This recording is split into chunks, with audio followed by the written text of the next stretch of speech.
بسم اللہ الرحمن الرحیم الحمد للہ رب العالمین والصلاة والسلام علی اشرف الانبیاء والمرسلین سیدنا و نبینا و مولانا محمد وعلی آلہ وصحبہ اجمعین اما بعد۔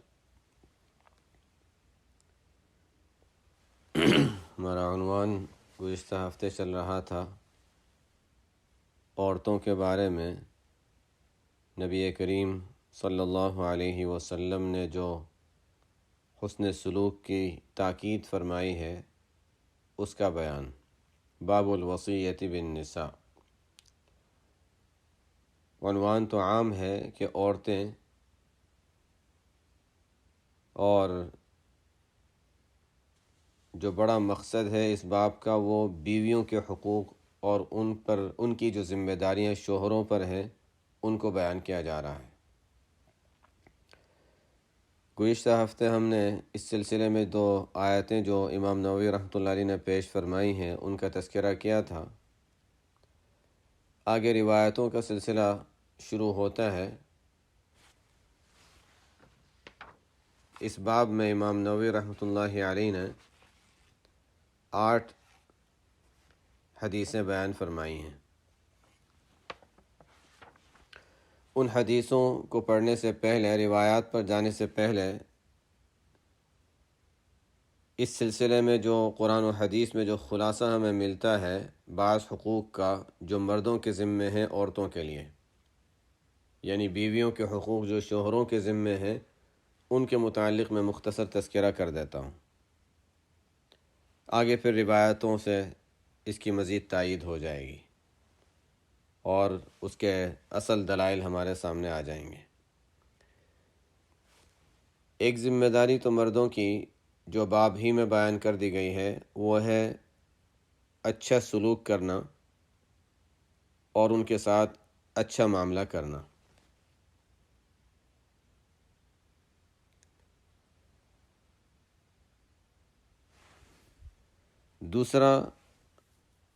دوسری ذمہ داری جو مردوں پر اور شوہروں پر ڈالی گئی ہے وہ یہ ہے کہ جب مرد ان پر خرچ کرے، چونکہ خرچے کی ذمہ داری مرد پر ہے، جس میں بنیادی طور پر 3 چیزیں آ جاتی ہیں۔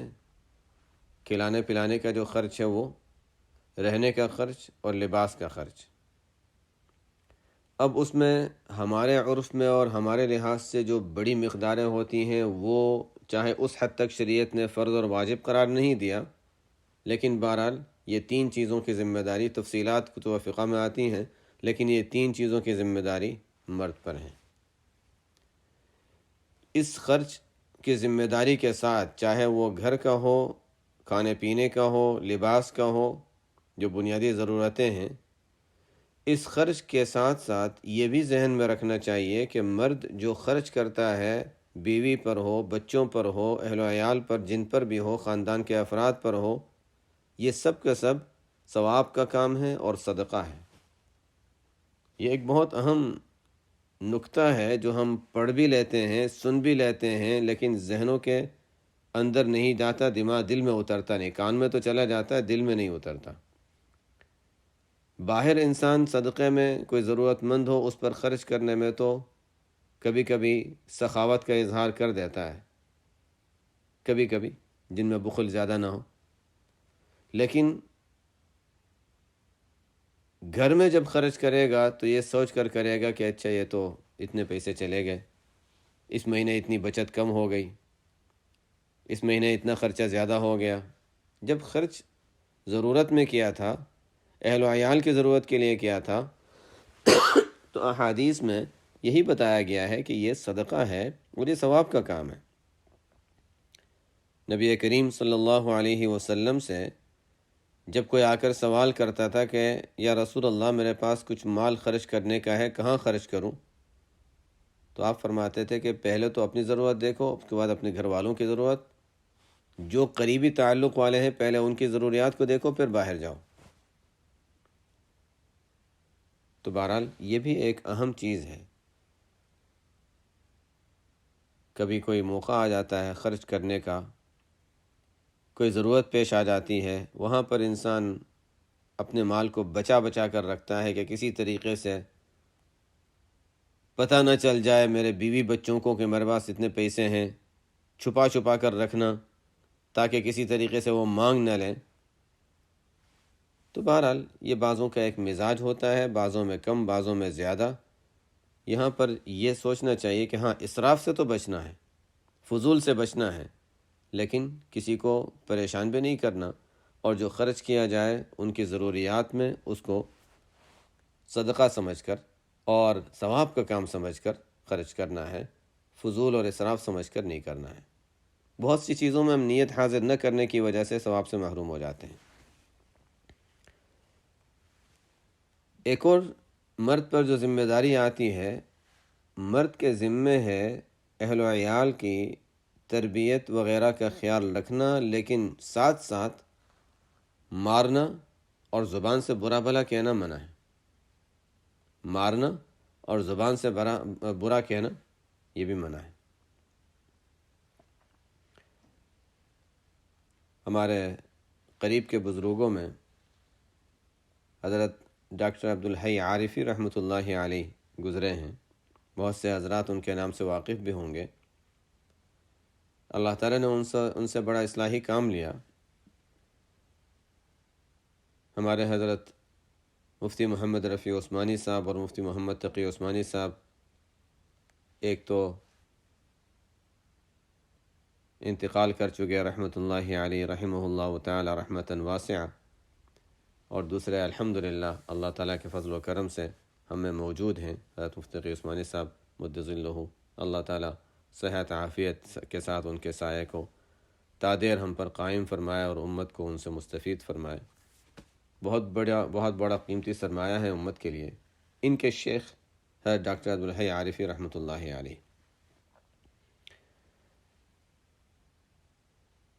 وہ ایک مرتبہ ان کے حالات عجیب ہیں کہ وہ ان کے بارے میں آتا ہے کہ وہ گھر میں اپنے کام خود ہی کرنے کے عادی تھے۔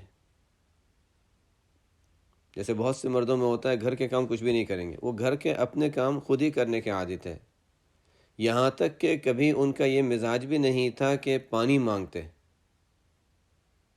گھر والوں نے محسوس کیا کہ ہاں پانی کی ضرورت ہے، دے دیا تو ٹھیک ہے، نہیں تو خود ہی اٹھ کے لے لیں گے۔ مانگنا، کسی سے کام لینا اور کروانا مزاج ہی نہیں تھا۔ ایک مرتبہ فرمانے لگے کہ ہمارے ازدواجی تعلق اور شادی کو 53 سال ہو گئے، نکاح کو 53 سال ہو گئے، 53۔ فرمایا کہ اتنے عرصے میں کبھی اپنی گھر والی کے ساتھ میں نے لہجہ بدل کے بھی بات نہیں کی، لہجہ بدل کے بھی بات نہیں کی، حالانکہ اونچ نیچ تو ہوتی رہتی ہے، لیکن مارنا، برا بھلا کہنا، ڈانٹنا تو دور کی بات، لہجہ بدل کر بھی بات نہیں کی۔ جیسے شروع میں بات کرتے تھے اب بات کرتے ہیں، ہمیشہ اسی طرح بات کرتا ہوں۔ بعضوں میں اللہ تعالیٰ بڑے عجیب عجیب کمالات رکھتے ہیں، تو یہ بھی مردوں پر ایک ذمہ داری ہے، آگے روایتوں میں اس کا ذکر آئے گا۔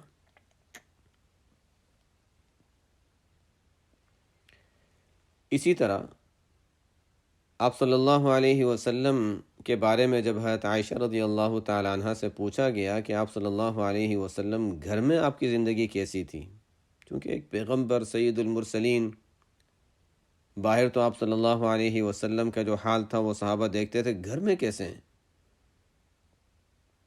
تو حضرت عائشہ رضی اللہ تعالی عنہ نے فرمایا گھر میں اسی طرح جیسے عام مرد گھروں میں ہوتے ہیں، جیسے عام مردوں کی زندگی گھر میں ہوتی ہے، آپ کی گھریلو زندگی اسی طرح تھی۔ کان بشرا من البشر، عام مردوں کی طرح ایک مرد تھے۔ مقام جتنا بھی اونچا تھا، اس بلند مقام پر ہونے کے باوجود اپنے آپ کو تو بالکل وہ اسی طرح رکھتے تھے جیسے عام انسانوں کی طرح ہوں، اور بالکل عام زندگی گزارا کرتے تھے۔ گھر کے کام اپنے خود کر لیا کرتے تھے، بکری کا دودھ نکالنا ہے وہ خود نکال لیتے تھے، کپڑوں میں اگر کوئی کیڑا وغیرہ جو لگ گئی تو اس کو دیکھ لیا، خود اپنے کام خود کر لیتے تھے۔ تو یہ بھی ایک آپ صلی اللہ علیہ وسلم کی سنت ہے۔ پھر ایک اور بات یہ ہے جس کا یہاں بھی روایتوں میں ذکر ملے گا، اور بعض روایتوں میں مزید اس کی تفصیل آتی ہے کہ مزاج کا فرق تو اللہ تعالیٰ نے رکھا ہے مرد عورت میں، مزاج کا فرق ہے۔ ایسا نہیں ہے کہ مرد جیسا چاہے عورت اسی طرح کرے گی، ایسا بھی نہیں کہ عورت جس طرح چاہے مرد اس طرح کرے گا، مزاج کا فرق ہے۔ تو مرد کی یہ بھی ذمہ داری ہے کہ عورت کے مزاج کو سمجھے،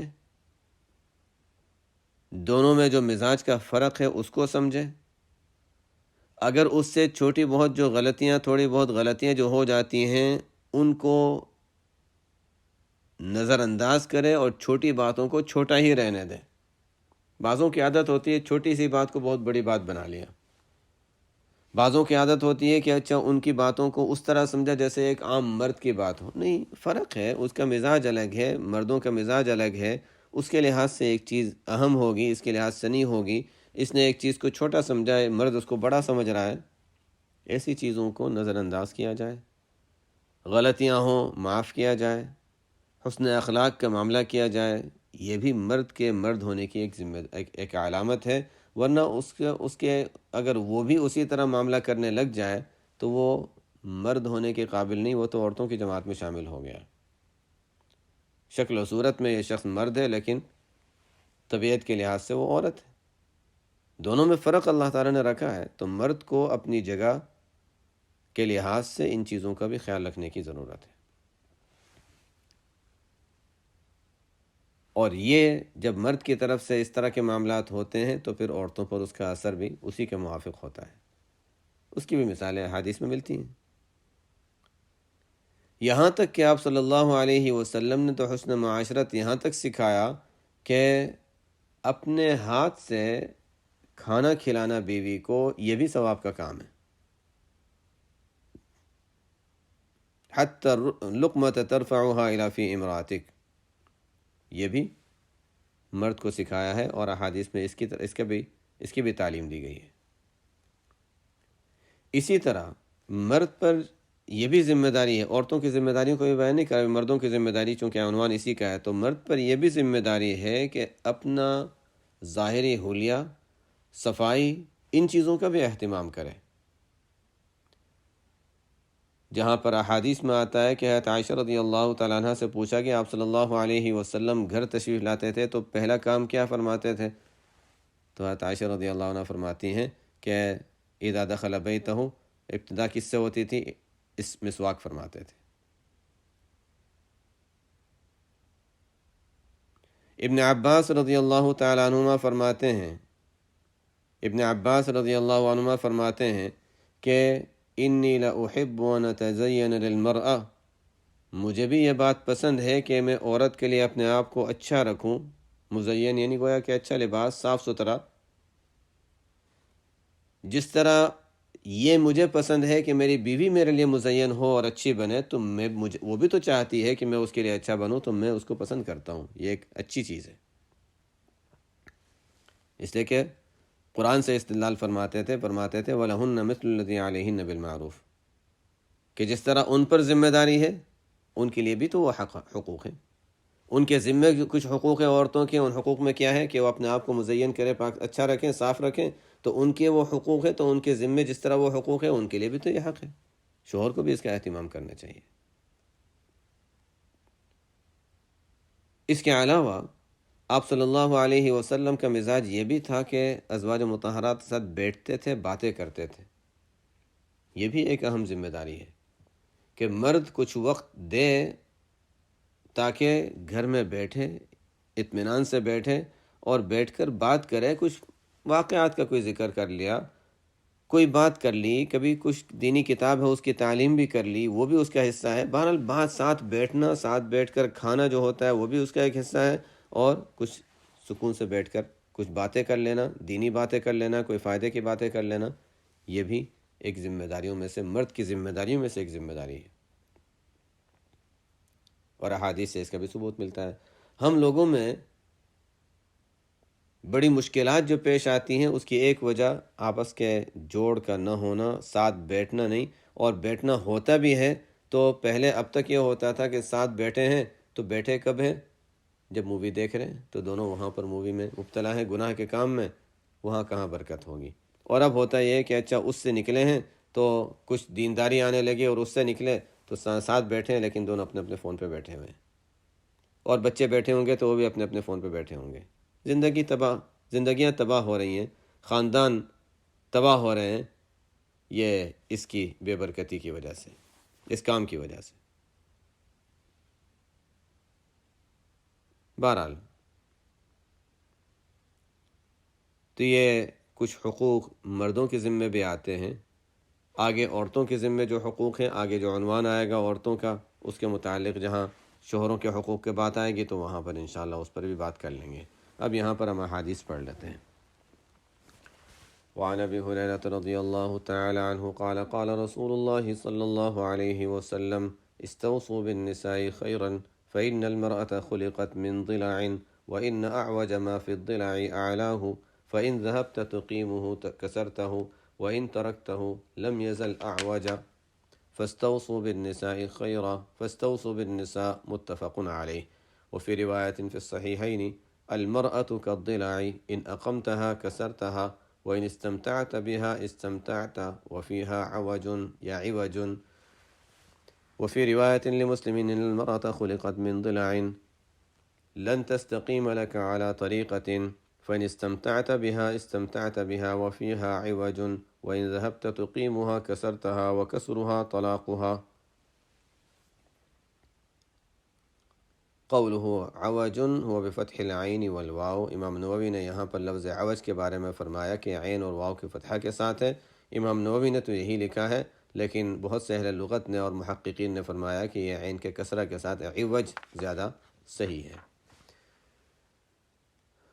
اچھا، روایت ہے رسول اللہ صلی اللہ علیہ وسلم نے ارشاد فرمایا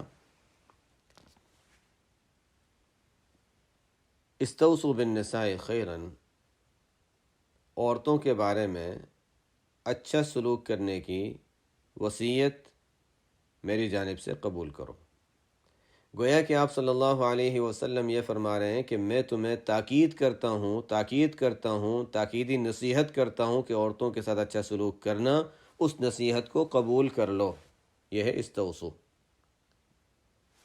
نصیحت کا لفظ تو سب نے سنا ہے، اور جب کوئی تاکید کے ساتھ نصیحت کی جاتی ہے تو اس کو وصیت بھی کہہ دیتے ہیں۔ تاکیدی کوئی نصیحت ہوتی ہے تو اس کو وصیت کہہ دیا جاتا ہے۔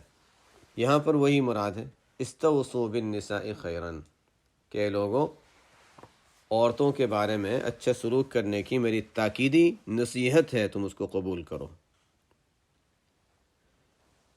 آگے فرمایا فَإِنَّ الْمَرْأَةَ خُلِقَتْ مِنْ ضِلْعٍ، عورت پسلی سے پیدا کی گئی ہے۔ اس کے دو معنی بیان کیے گئے ہیں، میں دونوں بتا دیتا ہوں۔ ایک تو یہ کہ جب اللہ تعالیٰ نے حضرت آدم علیہ السلام کو پیدا فرمایا مٹی سے، ان میں روح ڈالی، وہ اکیلے تھے، تو قرآن میں بھی آتا ہے وَجَعَلَ وَخَلَقَ مِنْهَا زَوْجَهَا، وَخَلَقَ مِنْهَا زَوْجَهَا، ان سے آدم علیہ السلام سے ان کی بیوی کو بنایا۔ اور بھی قرآن کریم کی آیتیں ہیں وَمِنْ آیَاتِهِ أَنْ خَلَقَ لَكُم مِّنْ أَنفُسِكُمْ أَزْوَاجًا، تمہارے لیے تمہارے ہی اندر سے بیویاں بنائیں۔ ایک ترجمہ، وَاللَّهُ جَعَلَ لَكُم مِّنْ أَنفُسِكُمْ أَزْوَاجًا۔ قرآن کریم میں اس طرح کی آیتیں آتی ہیں۔ ان آیتوں کا مفہوم ایک تو یہ بیان کیا گیا ہے کہ آدم علیہ السلام ہی کے ایک حصے سے حضرت حوا کو پیدا کیا گیا۔ کیسے؟ اللہ تعالیٰ مٹی سے آدم علیہ السلام کو بنا سکتے ہیں تو ان کے ایک حصے سے حضرت حوا کو بنا سکتے ہیں، اللہ کی قدرت۔ اور احادیث سے معلوم ہوتا ہے کہ حضرت حوا کو پیدا کیا گیا، عورت کو پیدا کیا گیا پسلی سے۔ ان دونوں باتوں کو جوڑ کر بہت سے حضرات یہ فرماتے ہیں کہ حضرت حوا علیہ السلام آدم علیہ السلام کی پسلی سے پیدا کی گئی ہیں۔ اس لیے کہ قرآن سے ثابت ہے کہ آدم علیہ السلام سے پیدا کیا گیا، اور حدیث سے آتا ہے کہ پسلی سے، اس کا مطلب ہے آدم علیہ السلام کی پسلی سے۔ بہرحال بہت سے مفسرین اور محدثین نے یہ رائے اختیار کی ہے۔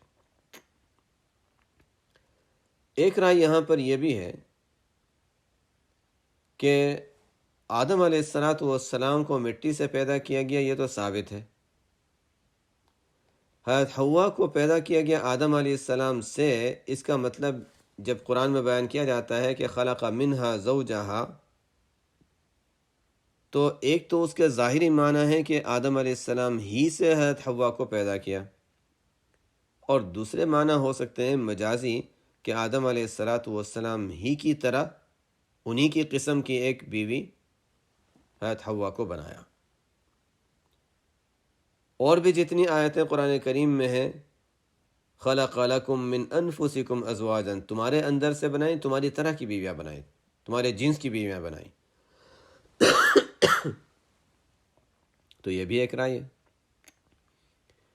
جب حضرت حوا علیہ السلام کو، عورت کو، جب مرد کے اندر سے نہیں بنایا گیا، اس کی طرح بنایا گیا ہے، تو پھر پسلی سے بنانا یہ بھی تمثیل ہے، یہ حقیقی معنی مراد نہیں ہے۔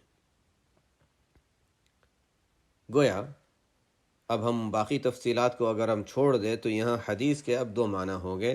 ایک معنی یہ ہوں گے کہ عورت کو واقعتاً آدم علیہ السلام کی، حضرت حوا علیہ السلام کو واقعتاً حضرت آدم علیہ السلام کی پسلی والے حصے سے بنایا گیا، ایک معنی۔ اور دوسرے معنی یہ ہوں گے کہ ان المرأۃ، ایسے کہ خلقت من ضلع، ضلع آدم نہیں ہے، تو دوسرے معنی یہ ہوں گے کہ عورت کو جو پیدا کیا گیا ہے وہ پسلی سے بنایا گیا ہے، یہ حقیقی معنی مراد نہیں ہے، بلکہ یہاں تشبیہ اور تمثیل مقصود ہے، تشبیہ اور تمثیل مقصود ہے۔ اسی لیے میں نے آگے والی روایت بھی پڑھ لی، اس لیے کہ آگے والی حدیث میں جو ہم نے پڑھا تھا وہ فی روایت فی الصحیحین المرأۃ کالضلع، پسلی کی طرح ہے۔ اس کو تھوڑا سا سمجھنے کی ضرورت ہے کہ حقیقتاً عورت کو پسلی سے بنایا گیا ہو یا تمثیل اور مجاز مراد ہو، دونوں صورتوں میں ہمیں سبق کیا دیا گیا ہے وہ دیکھنا ہے۔ چاہے حدیث کے ہم معنی یہ لیں کہ عورت کو پسلی سے بنایا گیا، یا ہم حدیث کے معنی یہ لیں کہ عورت ایسے ہے جیسے گویا کہ اس کو پسلی سے بنایا گیا ہو، دونوں صورتوں میں ہمیں جو سبق دیا گیا ہے دو چیزیں یاد رکھنی ہے خاص طور پر۔ ایک تو یہ کہ جیسے ہی اس قسم کے الفاظ جب ہم پڑھتے ہیں، سنتے ہیں، عورتیں بھی مرد بھی، تو یہ سمجھا جاتا ہے کہ اس میں عورتوں کے ایک نقص کو بیان کیا گیا ہے، ایک عیب کو بیان کیا گیا ہے کہ عورت کیا ہے، وہ تو پسلی سے بنائی گئی ہے، کوئی کامل تھوڑی ہے، یہ کوئی کامل نہیں ہے، تو پسلی سے بنائی گئی ہے، ٹیڑھی یہ ٹیڑھی رہے گی، یہ ایک عیب کے انداز میں اس کو سمجھا جاتا ہے۔ یہ صحیح نہیں ہے، یہ صحیح نہیں ہے۔ یہاں پر عورتوں کی کوئی کمی، عورتوں کا نقص اور عیب بیان کرنا مقصد نہیں ہے، بلکہ عورتوں کی فطرت کو بیان کرنا مقصد ہے کہ ان کا مزاج، عورت کے مزاج جو ہے مرد کے مزاج سے مختلف ہوتا ہے۔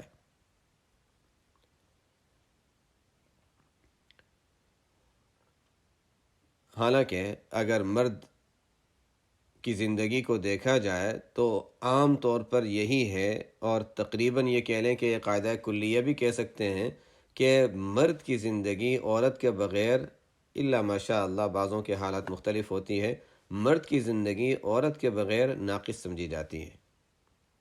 گھر کا نظام نہیں چلتا، بہت سی چھوٹی چھوٹی چیزیں ہیں جو عورتیں سنبھال لیتی ہیں جو مرد نہیں سنبھال سکتا۔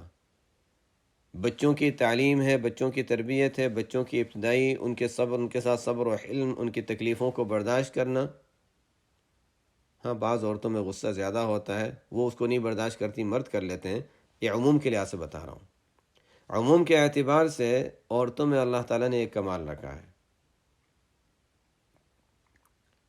اور اسلامی نظام جو ہے، بلکہ فطری نظام جو ہے وہ یہی ہے شروع دور سے آپ صلی اللہ علیہ وسلم کے دور سے ایک فطری اور اسلامی نظام دونوں کہ عورت گھریلو نظام کو سنبھالے گی، مرد باہر کے نظام کو سنبھالے گا۔ جب تک یہ نظام قائم رہتا ہے اس وقت تک تو نظام صحیح چلتا رہتا ہے۔ جب دونوں باہر نکل جاتے ہیں تو پھر مشکلات پیش آتی ہیں، اور وہ تو سب کا تجربہ ہوگا کہ اس میں مشکلات ہوتی ہیں۔ ٹھیک ہے، یا تو دونوں برداشت کریں، اسے کہ دونوں باہر جا رہے ہیں تو اب دونوں برداشت کریں کہ مشکلات پیش آئیں گی۔ بچوں کو کہاں رکھا جائے گا؟ تو بچوں کو بچوں کی جگہوں پر، جہاں پر بچے سنبھالے جاتے ہیں وہاں پر ان کو نہ تعلیم و تربیت وہ ملے گی، نہ ان کو ماں والی محبت ملے گی، اور جب بوڑھے ہو جاتے ہیں تو ان کو اولد ایج ہوم میں لے جاؤ، تو بچے ہیں تو وہاں بھیج دو اور بوڑھے ہیں تو وہاں بھیج دو۔ لیکن ہمارا گھر کا نظام ایسا ہوگا کہ مرد بھی کام کرے گا، عورت بھی کام کرے گی۔ مجبوری میں کوئی کرتا ہے، مجبوری ہے، لیکن عام نظام، یعنی وہی میں نے بتایا کہ مجبوری میں انسان تکلیف برداشت کر لیتا ہے، لیکن ایک نظام جو ہے وہ اصل فطری اور اصل کے مطابق یہ نظام نہیں ہونا چاہیے۔ اصل یہ ہے کہ گھریلو نظام عورتیں اس کو اچھی طرح سنبھالیں، اس لیے کہ ان کی مہارت، اس سلسلے میں مہارت عورتوں کو حاصل ہے۔ قرآن کریم میں بھی جہاں گھر کا ذکر ملتا ہے تو عورت کی طرف اس کی نسبت کی گئی، حتیٰ کہ عزیز مصر کی بیوی کے بارے میں وراودتہ التی، یوسف علیہ السلام کا واقعہ، وراودتہ التی هو فی بیتہا، گھر کا مالک مرد ہوتا ہے لیکن گھر کی نسبت عورت کی طرف کی جاتی ہے۔ اہل البیت عورتیں مراد ہوتی ہیں، چاہے مالک مرد ہو، عورت کو کہا جاتا ہے یہ گھر کی مالکہ تو وہ ہے، اس لیے کہ گھر کا نظام تو وہ چلاتی ہے۔ لیکن اگر وہ بھی باہر جا رہی ہے تو پھر گھر کا نظام وہ پورا بگڑ جاتا ہے۔ تو بہرحال یہاں عورت کی ایک فطرت کو بیان کرنا مقصد ہے، مزاج کو بیان کرنا مقصد ہے، کوئی عیب اور برائی مقصود نہیں ہے۔ اور اس کے نتیجے میں مرد کو یہ سمجھایا گیا ہے کہ دیکھو برداشت کرنا ہوگا، برداشت کرنا ہوگا۔ تم اگر یہ چاہتے ہو کہ ہماری سوچ ایسی ہے جس کو ہم سمجھتے ہیں کہ یہ سیدھی سوچ ہے، تو پھر عورت کی سوچ اگر مختلف ہے اس کی سوچ کو نہیں بدل سکتے۔ اگر مرد چاہتا ہے کہ عورت کی، میری بیوی کی سوچ، اس کا مزاج میری طرح ہو جائے، تو آپ صلی اللہ علیہ وسلم فرماتے ہیں اس کو اگر تم نے یہ کوشش کی کہ تمہاری طرح ہو جائے اور زبردستی کرنے کی کوشش کرو گے، طلاق ہو جائے گی، معاملہ نہیں بدلے گا۔ اس لیے مزاج کے فرق کے ساتھ جوڑ رکھنا سیکھو۔ تو بہرحال یہاں عورت کی طبیعت کو بیان کیا گیا ہے، اس کے مزاج کو بیان کیا گیا ہے، یہ بتایا گیا ہے کہ فرق ہے، اور مقصد یہاں پر کوئی اس کی برائی نہیں ہے۔ فَإِنَّ الْمَرْأَةَ خُلِقَتْ مِنْ ضِلَاعٍ، دیکھو عورت پسلی سے پیدا کی گئی ہے۔ وَإِنَّ أَعْوَجَ مَا فِي الضِّلَاعِ أَعْلَاهُ، اور دیکھو پسلی میں بھی اس کے اوپر والا حصہ جو ہوتا ہے وہ سب سے زیادہ ٹیڑھا ہوتا ہے۔ تو اب گویا یہ سمجھایا گیا کہ پسلی کو کوئی سیدھا کرنا چاہے تو کر سکتا ہے؟ نہیں، وہ تو ٹیڑھی ہے۔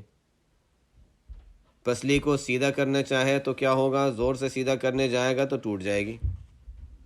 اسی طرح عورت کو بہت زیادہ اپنے موافق کرنے جائے گا کہ بس ایسا ہی ہو جائے، ایسا ہی ہو جائے، تو وہ کیا ہوتا ہے؟ ٹوٹ جاتا ہے معاملہ، یعنی طلاق کی نوبت آ جاتی ہے۔ کچھ چیزیں عورتوں کی مرد برداشت کرتا ہے، کچھ چیزیں مردوں کی عورتیں برداشت کرتی ہیں، اسی طرح آپس میں جوڑ کے ساتھ مزاج چلتا ہے اور معاملہ چلتا رہتا ہے۔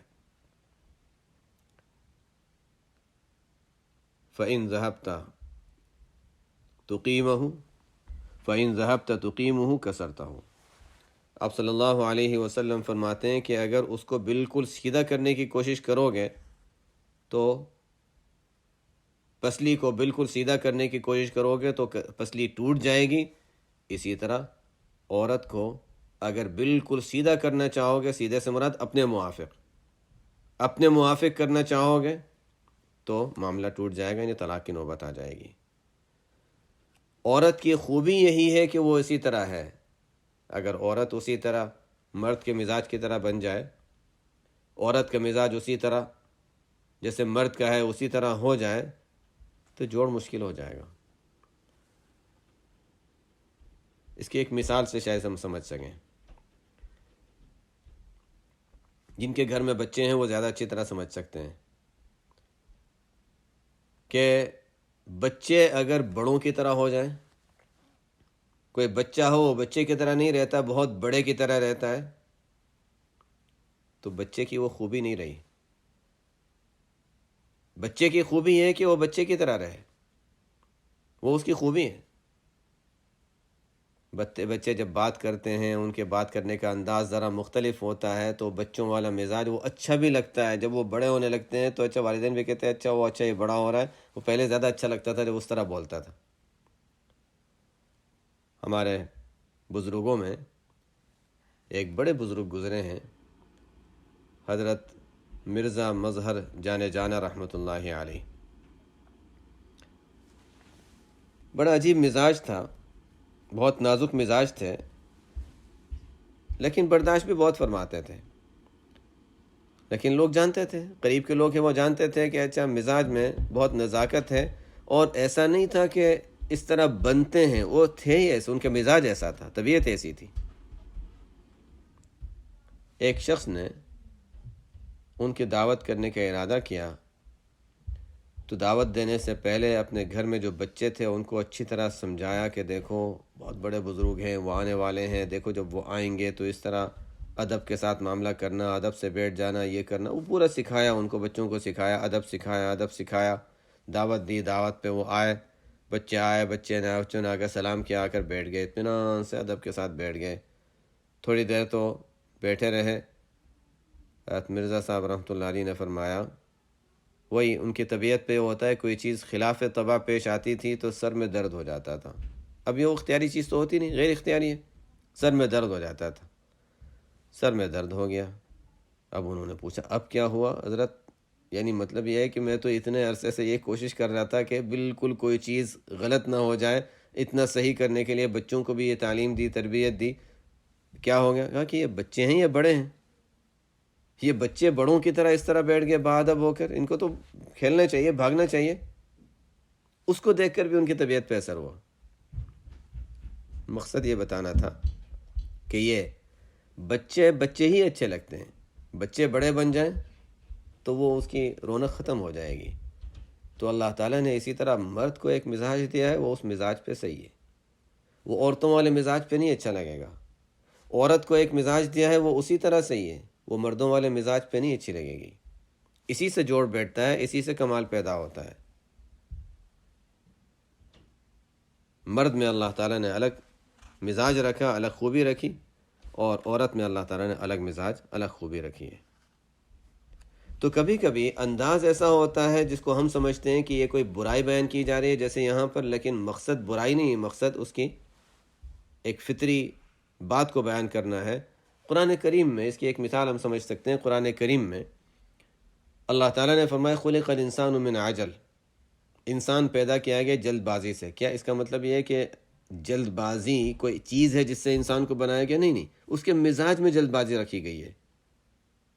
تو یہاں پر بھی مقصد یہ ہے کہ عورت کو اللہ تعالیٰ نے مرد کے مزاج سے مختلف بنایا ہے، اور اس کو کبھی کبھی یہ بھی ہو سکتا ہے کہ بعض اس کو برا سمجھیں اور اس کو غلط سمجھیں، لیکن تجربہ یہ بتاتا ہے کہ یہ مرد کا مزاج، عورت کا مزاج جب دونوں جڑتے ہیں تو یہ کامل زندگی بنتی ہے۔ کامل زندگی، کامل خاندان اسی سے بنتا ہے جب یہ دونوں ساتھ جڑ کر رہتے ہیں۔ مرد آپس میں رہیں گے وہ جوڑ نہیں ہوگا، عورتیں آپس میں رہیں گی وہ جوڑ نہیں ہوگا، یہ دونوں مل کر ایک کامل خاندان بن سکتا ہے۔ اس لیے اگر کوئی چیز عورتوں سے خلاف مزاج پیش آتی ہے تو ان کو برداشت کرنا چاہیے۔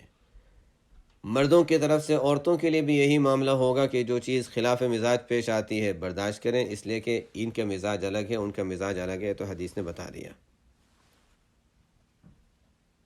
اس سے بعض شراح نے یہ بھی بتایا کہ دیکھو جس طرح احادیث میں یہ سکھایا گیا ہے کہ مرد عورت کو اس کے مزاج کے فرق کے باوجود اور اپنے لحاظ سے اس کی غلطیوں کے باوجود، دینی غلطیاں نہیں، مزاج کی غلطیوں کے باوجود اور اپنی طبیعت کے موافق نہ ہونے کے باوجود برداشت کرنے کا حکم دیا گیا ہے، تو اسی طرح یہ تو گھر کی بات ہے، اسی طرح ایک عام شریعت کا اصول سمجھا جائے کہ جہاں پر کوئی دینی کام ہو رہا ہے، حضرت انور شاہ کشمیری رحمۃ اللہ علیہ کے بعد جو ہمارے حضرت مفتی احمد صاحب خان پوری مدثر اللہ نے بیان فرمائی کہ حضرت انور شاہ کشمیری رحمۃ اللہ علیہ فرماتے ہیں کہ اس حدیث سے یہ بات معلوم ہوئی کہ جہاں پر کوئی دینی کام ہو رہا ہو، اب ہم جا کر یہ کہ نہیں ایسا ہونا چاہیے، ایسا ہونا چاہیے، ہمارے موافق اس طرح نہیں، اس طرح ہونا چاہیے، اس طرح ہونا چاہیے، زیادہ اس کو سیدھا کرنے جائیں گے تو کام ہی بند ہو جائے گا۔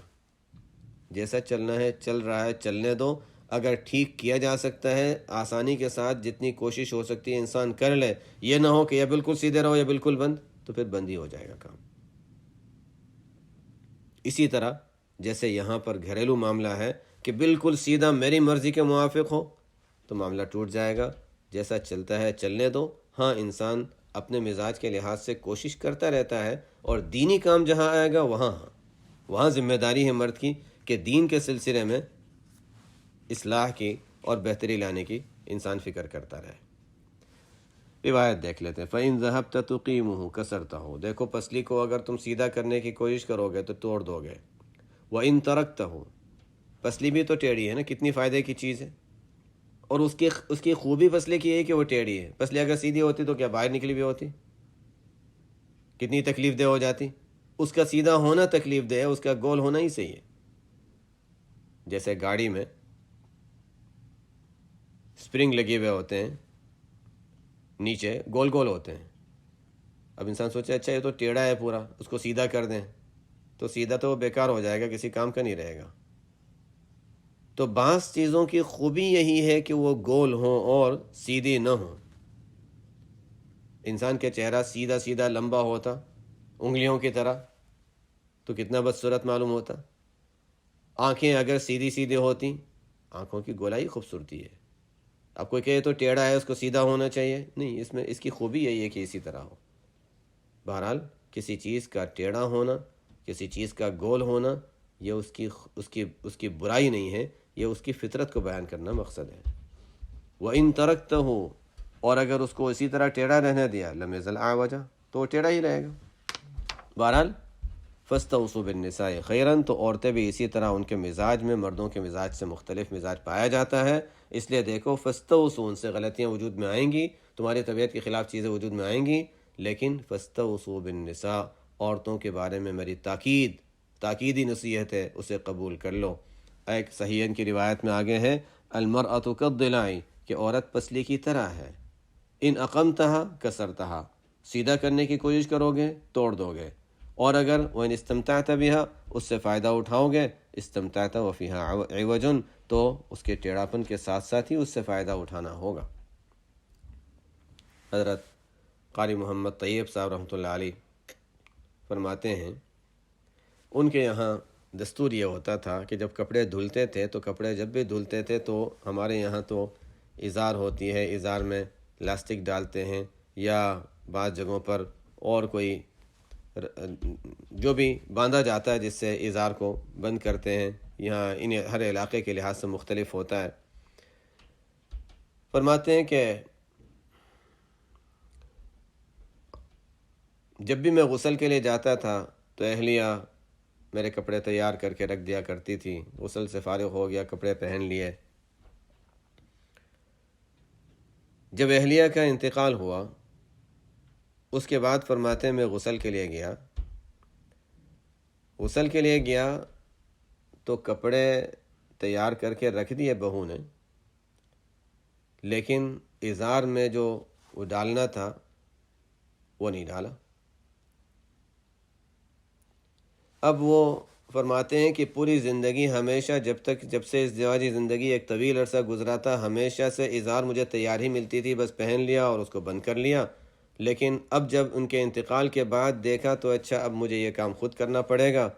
سوچتے ہیں کہ کتنی چھوٹی چھوٹی چیزیں عورتیں سنبھال لیتی ہیں کہ مردوں کو اس طرف توجہ بھی نہیں جاتی۔ یہ چھوٹے چھوٹے کام ایسے ہوتے ہیں زندگی بھر وہ کرتی رہی، خیال نہیں ہوا کہ اچھا یہ کام بھی کبھی خود کرنا پڑے گا، اب جا کر خود کرنا پڑا۔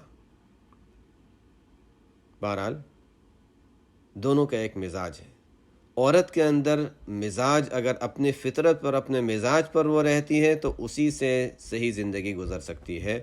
اگر وہ مردوں والے مزاج پر آ جائے باہر کے کام والوں مزاج پہ زیادہ آ جائے تو پھر گھریلو نظام اس کی وجہ سے متاثر ہوتا ہے۔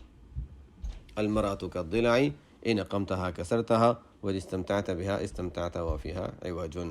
وفي رواية لمسلم، مسلم شریف کی روایت میں ہے إن المرأة خلقت من ضلع۔ مسلم شریف کی روایت کے الفاظ ہیں کہ عورت پسلی سے پیدا کی گئی ہے۔ لن تستقیم لك على طریقۃ، کبھی بھی ایک طریقے پر نہیں ہے۔ ایسا نہیں ہے کہ بس ہمیشہ ایک ہی مزاج اور ایک ہی طریقہ اور بس ہمیشہ باادب، اور جیسے انسان پتہ نہیں کبھی کبھی شادی سے پہلے یہ تصور ہوتا ہے کہ اچھا میں شادی کر لوں گا تو اچھا میری بیوی بس میری خدمت کے لیے، پتہ نہیں وہ کہاں کہاں سے اس نے کیا پڑھا ہوگا اور کیا سوچا ہوگا، ایک غلط تصور ذہن میں ہوتا ہے۔ ہمارے جاہلیت میں ہوا کرتا تھا، پہلے زمانے کے جاہلیت میں اور ہمارے ہندوستان کے بھی قریبی جاہلیت میں یہ سمجھا جاتا تھا بیوی کا مطلب ہے کہ گھر میں کام کرنے والی آ جائے گی۔ جب سوچ ہی پہلے سے ایسی ہوگی تو ظاہر ہے اسی تصور سے وہ بیوی کو لائے گا۔ نہیں، یہ بیوی جب گھر میں آتی ہے تو اللہ کی طرف سے ایک امانت گھر میں آ رہی ہے۔ فرمایا لن تستقیم لک علی طریقۃ، ایسا نہیں ہے کہ ہمیشہ ایک ہی طریقے پر ہمیشہ رہے گی، کبھی مزاج میں ٹھنڈک، کبھی گرمی، اونچ نیچ ہو جاتی ہے، فرق آ جاتا ہے، کبھی وقت پہ کام ہوا کبھی نہیں ہوا۔ فَإِنِ اسْتَمْتَعْتَ بِهَا اسْتَمْتَعْتَ بِهَا وَفِيهَا عِوَجٌ، اس سے فائدہ اٹھانا ہے، اس کو ساتھ رکھنا ہے، گھریلو نظام چلانا ہے تو اس کے ٹیڑھا پن، اس کے مزاج کے فرق کے ساتھ ساتھ ہی اس سے فائدہ اٹھانا ہوگا۔ وَإِنْ ذَهَبْتَ تُقِيمُهَا، اور اگر اس کو بالکل سیدھا کرنے کی کوشش کرو گے، کسرتہا، تو توڑ دو گے، وکسرہا طلاقہا، اور اس کا توڑنا یہ کہ طلاق ہے۔ بہرحال جیسے میں نے بتایا کہ ان روایتوں میں ایک فطرت کو بیان کیا گیا ہے، اور یہی بیان کیا گیا ہے کہ اس مزاج کے ساتھ ہی اس کے ساتھ رہنا ہے، اور اس کے باوجود اس کے ساتھ اچھے اخلاق اور حسن سلوک کے ساتھ اور عفو و درگزر کے ساتھ، اور جتنا اچھا سلوک ہو سکتا ہے اس کا اچھا سلوک کرتے ہوئے اس کے ساتھ زندگی بسر کرنی ہے۔ اس کے لیے مرد تیار ہے تو پھر شادی کرے اور ازدواجی زندگی کا سوچے۔ اگر وہ یہ سوچتا ہے کہ نہیں بالکل میری مرضی کے موافق اور میرے طریقے کے موافق اگر وہ اس طرح ہو اور کوئی چیز میرے مزاج کے خلاف نہ ہو، اگر وہ سوچتا ہے تو اس کی سوچ غلط ہے، یہ ہونے والا نہیں ہے۔ ہاں، عورت بھی اسی طرح تیار رہے، یہاں پر تو ایک طرف کی تعلیم ہے، عورت بھی اسی طرح تیار رہے کہ اس کو بھی اپنے آپ کو بدلنا ہے، اس کو بھی اپنے آپ کو مرد کے مزاج کے لحاظ سے سمجھنا ہے اور اس کے مزاج کا خیال رکھنا ہے، وہ آگے آئے گا۔ یہاں پر تو ایک جانب کو بیان کیا جا رہا ہے، مرد کو کہا جا رہا ہے کہ دیکھو تمہیں برداشت کرنا ہوگا، تمہیں اپنی مرضی کے خلاف چیزیں قبول کرنی ہوں گی اور عفو و درگزر سے کام لینا پڑے گا۔ بس اب بنیادی باتیں تو ہم نے اس سلسلے میں جو تعلیمات تھیں وہ ہم نے پڑھ لی ہیں، اور باقی روایات انشاءاللہ آگے پڑھ لیں گے۔ اب گویا بنیادی تفصیلات جو تھیں وہ آ گئیں، اب آگے انشاءاللہ روایتیں پڑھتے جائیں گے تو بات مزید سمجھ میں آتی رہے گی۔ خلاصہ میں نے بتا دیا ہے کہ حقوق جو ہیں وہ کس طرح کے ہیں اور کن چیزوں کا خیال رکھنا ہے۔